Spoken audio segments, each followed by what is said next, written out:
So the brief that we were given was experimental and 2D design. Essentially, we had to make a 2D side-scroller game in Unity or some other software, which basically combined traditional and digital assets. So when I'm talking about traditional, I mean something like a painting, a sculpture, like a little figure that you make for the character sprite, and you had to combine those two things as the experimental part. And the game had to be fitting into one of three themes that was also given in the brief, which was maximalism, ambient, and hauntology. Hauntology is essentially, it's about lost futures, and it's sort of about how past events or like past maybe even ideologies haunt the present and how they have a direct impact on what's going on today. So like a real life example could be how the Soviet Union haunts Russia today and people's direct lives today.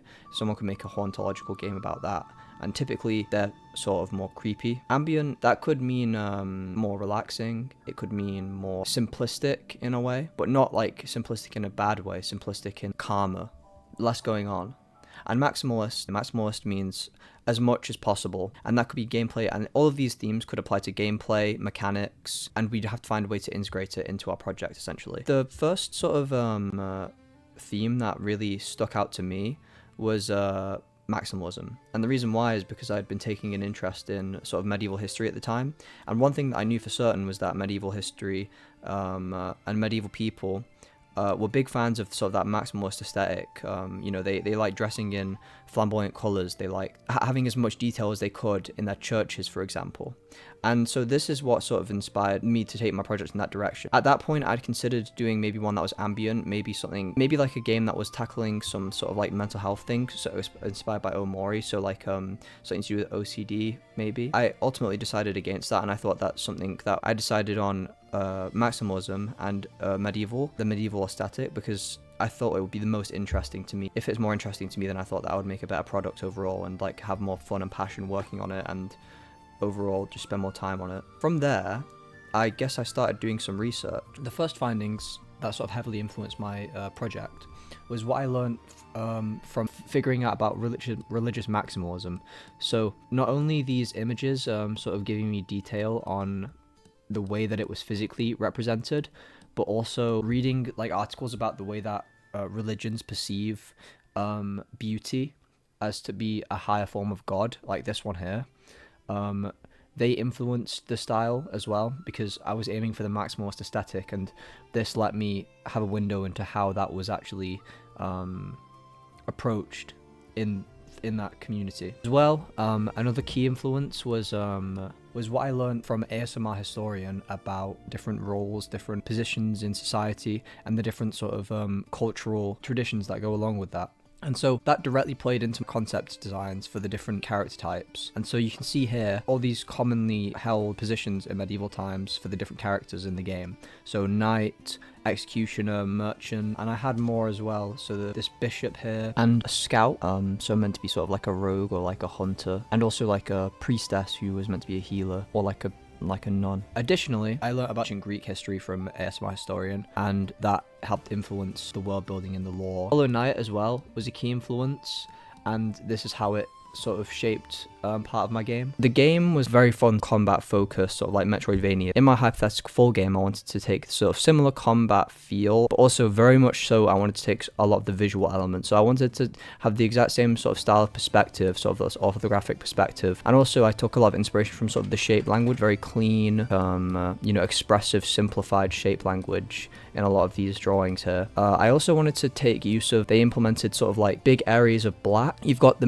midground, the background, the foreground, and in the foreground a lot of it is sort of like blacked out, because I think it shows the depth of the perspective, and I think it would be an easy way for me to do that in my game as well. And Final Fantasy VII as well, that was a key influence. So in Final Fantasy VII, you play as Cloud Strife, but you also have other characters in your party, and you can use their abilities during combat almost as if it was a turn-based game, except it's live action. And you can also switch between these characters during the middle of the battle as well. And I wanted to capture that sort of feel and put it into a 2D side scroller, which also directly tied into the character's design. If you look at all the different characters, they're different roles, but also at the same time they're very different shape languages, they're very different utilizations in battle. So obviously the knight, he's going to be using a sword, he's going to be like a very balanced character, character. The executioner much more heavy, but is going to do a lot of damage. Merchant, obviously, you can imagine what the merchant will be doing. Gothic cathedrals were a very big inspiration as well. So if you see the final sort of design for the cathedral and also this painting that I did here, they were very inspired by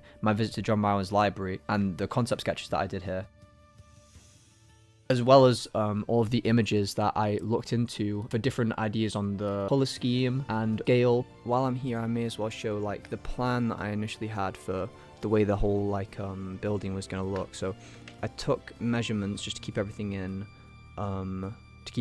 perspective, so that when I was translating it to the game, like it would stay, you know, accurate. So this is the proportion of the main character down here, and then all of this up here was, you know, it was going to be how it was going to be if I had enough time, and I was going to have this whole section over here with like an altar outside of it. There was a whole section. This was where the merchant was going to be as well. The size of the camera compared to the character that I had planned. This here is my first attempt at doing the environment. This is my second attempt, well, third attempt actually, but I lost the first one.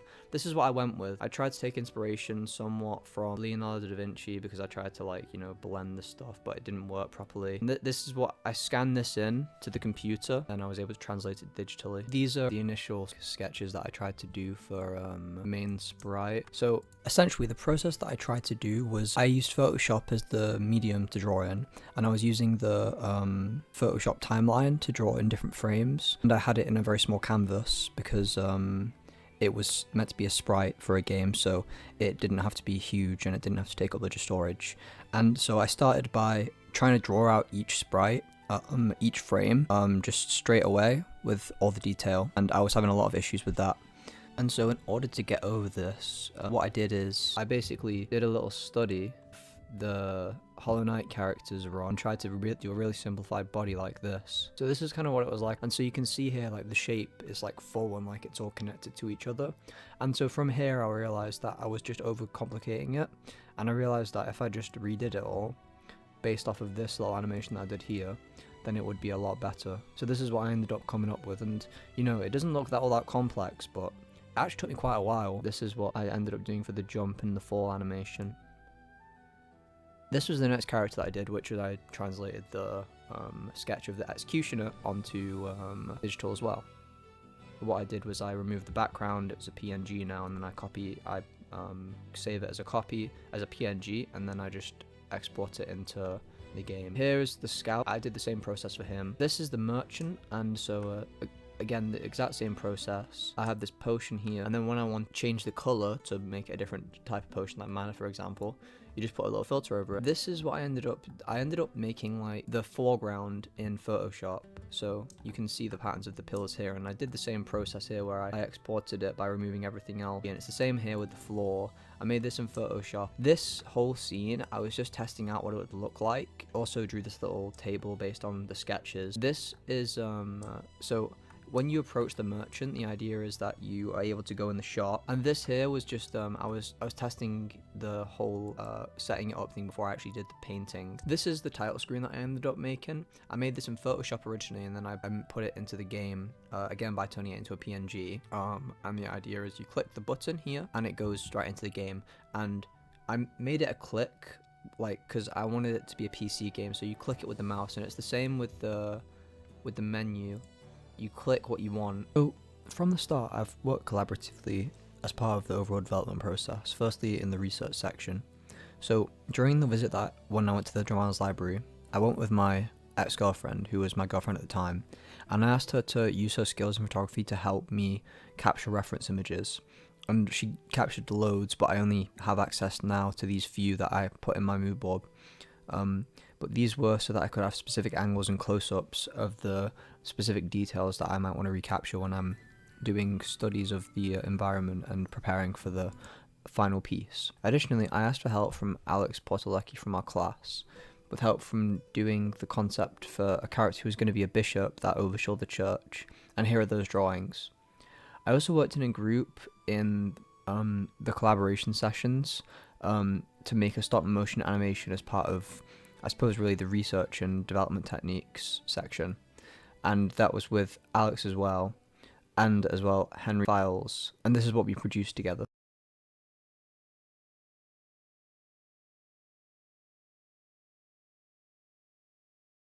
Here you can see I'm clicking on the start button. The reason why I made it a click was because I thought that it would be most intuitive. PC players would be able to do that the most easily. I also chose this sort of like nature sound effect for the main menu. It thematically fits with your character is meant to be fighting for the god of life and nature. And yeah, if I can just show you here, going fully back and forth on either side of the cathedral to show the full walk animation. Over here, you can interact with the merchant, and the idea in the full game, you'll be able to click on what you want and purchase it.